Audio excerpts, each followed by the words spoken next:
A maioria dos aposentados e pensionistas tem uma série de desconfianças de pagamentos oriundos do INSS, e realmente motivos são que não faltam. Essa desconfiança pode ficar ainda maior se o pensionista tiver um crédito dessa autarquia federal. São anos e anos brigando no Poder Judiciário para enfim ganhar o processo e receber o quê? Um precatório. Todo credor de precatórios vive com medo de sofrer um grande calote. Além da incerteza de quando será pago, o governo federal acumula uma dívida de 90 bilhões de precatórios só para serem pagos em 2022. Então quem vai pagar essa conta? De acordo com métricas do último ano, estimamos que 30% desse valor são apenas de precatórios oriundos do INSS. É muito dinheiro, certo? Estamos falando de 27 bilhões de reais. Para você ter ideia, dá para reformar ou construir 3 vezes todos os estádios da Copa do Mundo de 2014. Se você está em dúvida de como e se o governo federal vai conseguir quitar essas dívidas com precatórios, assiste esse vídeo até o final porque eu vou te explicar o que são os precatórios do INSS e como vai funcionar o pagamento deles em 2022. Isso provavelmente vai se seguir também para os anos de 2023 e 2024, então se você tem um precatório desses anos, segue o vídeo também. E nesse vídeo eu vou falar somente de precatórios federais, então se você tem um precatório municipal ou estadual, aguarde que em breve sairá um novo vídeo sobre isso.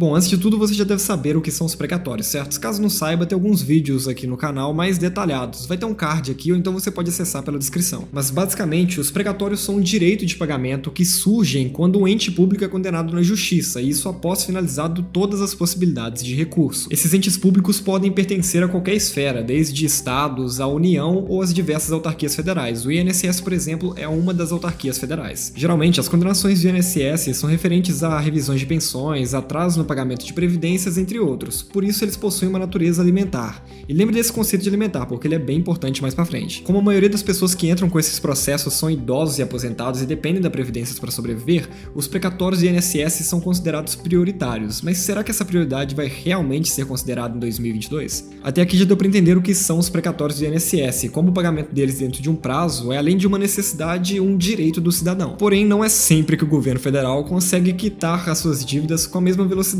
que os cidadãos precisam do dinheiro. Para conseguir organizar o orçamento e quitar as suas dívidas, o governo federal realiza um planejamento chamado de Lei Orçamentária Anual, ou simplesmente a LOA. Esse planejamento busca equacionar as receitas e as despesas do governo federal. Dentro dessas despesas estão, por exemplo, dívidas judiciais, como os precatórios do INSS. E se você é credor e possui um precatório federal, ele está listado na LOA e você pode checar isso agora mesmo. E se mesmo com esse passo a passo que eu vou te dar agora você ainda tiver dúvidas, você pode entrar em contato com a gente. Vai ter links para contato aqui na descrição. Mas antes do passo a passo, você deve ter algumas informações do processo que originou o seu precatório federal. Como o próprio nome já diz, os precatórios federais são aqueles que têm origem na instância federal. Esses precatórios federais são processados nos tribunais regionais federais, os TRFs, e existem 5 deles no Brasil e estão espalhados por todo o território nacional. Então você deve saber em que estado o seu precatório se originou para saber em qual TRF ele está. Para te dar um exemplo, dá uma olhadinha nesse mapa aqui do lado. Se você é de Minas Gerais e seu precatório se originou nesse estado, então ele pertence ao TRF1,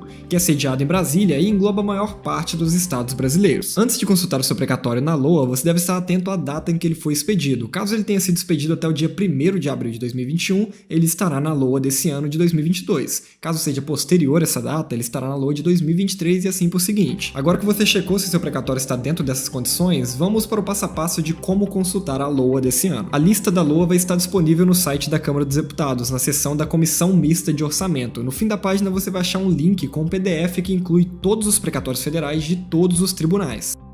Se você estiver acessando de um computador, por exemplo, você pode baixar essa lista em PDF, apertar as teclas Ctrl F e digitar o número do seu precatório, que ele automaticamente localizará o seu precatório nessa lista. Já no celular, se seu smartphone for do sistema Android, no canto superior direito você vai ver o símbolo de uma lupa. Só clicar lá, novamente digitar o número do seu precatório e você achará ele nessa lista. Mas retomando, você se lembra daquele valor de 90 bilhões de reais em dívidas do governo federal que eu falei no começo do vídeo? Cerca de 30% desses são de precatórios do INSS. Esse número elevadíssimo é no mínimo motivo de preocupação para os credores, principalmente após a aprovação da PEC dos precatórios em 2021, que mudou as regras do pagamento. Antigamente, esses precatórios eram pagos sem falta no ano subsequente à inscrição e seguiam a lei orçamentária da LOA que eu já expliquei aqui. Ou seja, eram inscritos no ano, pago no próximo ano, coisa simples, né? Mas depois da aprovação da PEC, ficou definido um teto de gasto no orçamento, ou seja, um limite de gastos para precatórios, e então mudou também a regra de prioridades para o pagamento. Já explicamos aqui em outro vídeo sobre a fila dos precatórios, como é definida algumas prioridades para o pagamento dos precatórios e principalmente do risco de alguns credores ficarem de fora do pagamento. Mas só para te mostrar o quanto isso é preocupante, vamos entender o que o teto no orçamento representa. Depois da PEC, o orçamento para todos os tipos de precatórios envolvendo alimentares e comuns ficou definido em 41 bilhões de reais. Pra você ter uma ideia, só esses precatórios alimentares já somam 27 bilhões de reais. Tá? Então, já definido um valor máximo para a quitação dos precatórios de 2022, essa emenda também criou a seguinte ordem de pagamento,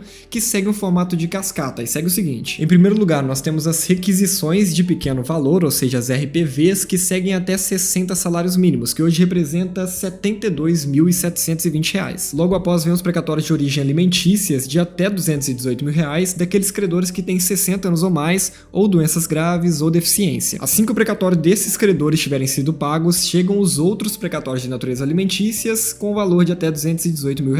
Após esses, os outros precatórios de natureza alimentícias com valor de mais de R$ 218 mil, e só então, por fim, os precatórios comuns. O principal problema é que ninguém sabe ao certo o valor que está sendo devido em cada uma das etapas dessa ordem de pagamento, ou seja, para pagar a próxima, deve-se quitar a dívida com a primeira. Então, considerando que o orçamento é de 41 bilhões e a dívida é de 90 bilhões, muita gente ficará de fora desse pagamento. Para fazer uma exemplificação bem simplória dessa ordem de pagamentos, vamos imaginar que cada etapa dessa cascata seja um copo que está sendo preenchido com água e nós não sabemos a profundidade dele. Então, para o copo seguinte receber a água, o copo anterior já tem que estar cheio. A situação vira uma bola de neve ainda maior se formos considerar os precatórios de 2023, 2024 e os seguintes. Será que esses copos de 2023 e 2024 serão pagos após o pagamento de 2022?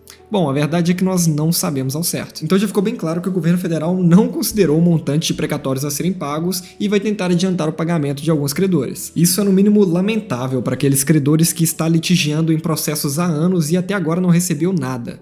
Lamentável para não dizer preocupante. As emendas constitucionais número 113 e 114 estão entre as maiores mudanças que tivemos no pagamento dos precatórios em 30 anos. Nós, da Meu Precatório, já falávamos das consequências dessa PEC e, infelizmente, parece que estávamos certos. Por isso, estamos sempre de olho para trazer as novidades no nosso canal do YouTube e no nosso blog também. É sempre muito importante acompanhar o cenário para tomar as melhores decisões referentes a seu precatório. Por isso, não esquece de curtir esse vídeo, se inscrever no canal e ativar o sininho para sempre estar ligado no mundo dos precatórios. Até mais!